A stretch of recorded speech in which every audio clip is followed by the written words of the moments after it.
ఉత్తరాదిని వర్షాలు గత కొద్ది రోజులుగా వణికిస్తున్నాయి. గుజరాత్, యూపీ, ఢిల్లీ వాసులను వానలు బెంబేలెత్తిస్తున్నాయి. దీంతో ప్రజలు అతలకుతలమవుతున్నారు. ఢిల్లీలో భారీ వర్షాలకు రోడ్లన్నీ కూడా జలమయమయ్యాయి. అలాగే ఇందిరాగాంధీ ఎయిర్పోర్ట్లోని టెర్మినల్ 1లో పైకప్పు కూలిపోయి ఒకరు మరణించగా పలువురికి తీవ్ర గాయాలయ్యాయి.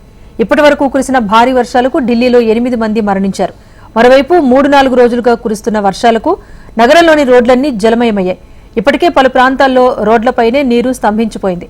మరో 2-3 రోజుల పాటు వర్షాలు కురుస్తాయన్న ఐఎండీ జూన్ 2 వరకు కూడా ఢిల్లీకి ఆరెంజ్ అలర్ట్ జారీ చేసింది. దీంతో నగరవాసులు ఆందోళన చెందుతున్నారు.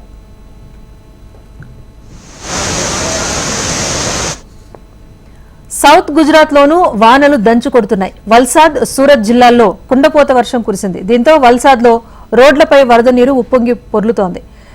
వరదలతో రోడ్లన్నీ జలమయం కావడంతో ఎక్కడికక్కడ వాహనాల రాకపోకలు నిలిచిపోయాయి. ఇక ద్వారకలో కురిసిన వర్షానికి భక్తులు తీవ్ర ఇబ్బందులు పడుతున్నారు. వానలో తడుస్తూనే దర్శనాలకు క్యూ కట్టారు. గుజరాత్ లో జూలై 3 వరకు భారీ వర్షాలు కురిసే అవకాశం ఉన్నట్లు ఐఎండీ అధికారులు అలర్ట్ జారీ చేశారు.